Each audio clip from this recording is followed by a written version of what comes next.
Okay, so hello everyone, I would just like to make a very quick video on what I do before I store my tools. This is just from one DIYer to another, or maybe even if you're a professional, okay? Would just like to share this with you. As you all know, if you're a DIYer like me, we don't get to use our tools as often as a professional would. They would use their tools on a day-to-day basis, but from a DIYer's perspective, we only get to use our tools maybe at best once every week, or once a month, or maybe once every couple of months, once a year, or maybe once every 2 years. And more often than not, our tools just get stored away. And when the day comes that we need to use our tools, maybe after 6 months or maybe after a year, we would be shocked to see that our tools is covered in corrosion. Okay, so this is what I do. So before I store my tools, I have this what I call as a policy, which is the last touch policy. Now this rag is soaked in diesel and this is dry. I'll show you, okay? This is just diesel, okay? Just soak this in diesel like so. Now, like I've said in this video, diesel fuel is more like oil, okay? So what I do is, which is the last touch policy, I'm not going to touch the tool with my bare hands. I'm going to wipe this with diesel. Okay, and last touch is either this rag or this rag. That is what I call as the last touch policy.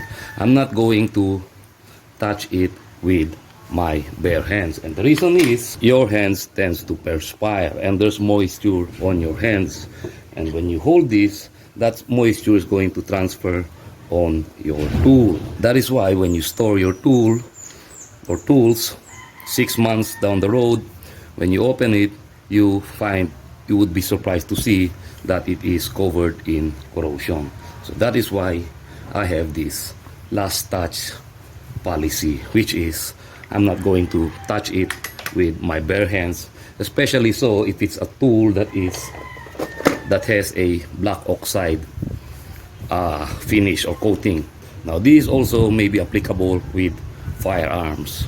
If you're going to intend to store your tools, apply the last touch policy. Okay, when you do this, it is as though you are applying a very thin layer of oil on your tool, just like that. Okay, it also applies when it's the same, even if it's chrome coated or if it's stainless steel, doesn't matter. Wipe that with a rag that is soaked in diesel, and once I'm satisfied with that, that is the time I'm going to close the cover. Maybe also you can also use a gloves, and also if it's a torque wrench, make sure that it is stored in its lowest setting. Okay, so it doesn't matter if it's the rag that is soaked in diesel or the dry rag, for so long as the last touch is not your bare hands. And I will store it like so. Okay, hold this and hold it in its case. This is especially more important, especially when it comes to precision measuring tools. Now this is a steel straight edge.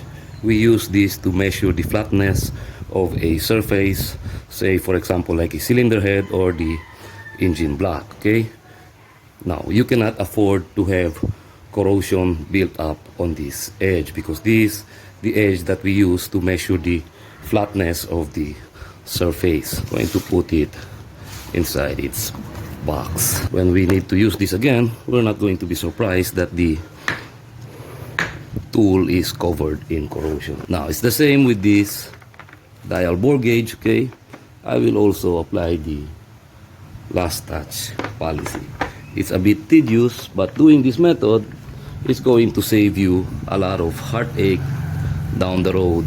6 months after, maybe a year after, when you open this up, you won't find to see this covered in corrosion. You don't want this to corrode, because that is going to ruin the precision. It's the same for this micrometer. Okay, you cannot afford to have corrosion built up on that surface as well as on this anvil, because that is going to ruin the precision. Now when it comes to filler gauges, what I do is, see, I will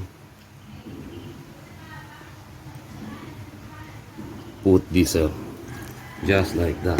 That way, in between those sleeves or those filler gauges, there's a thin layer of diesel, and it's not going to corrode when we store it, just like that.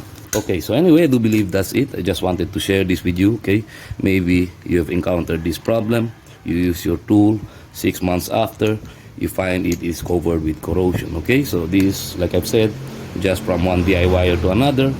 Maybe you would find this helpful, and thank you for watching.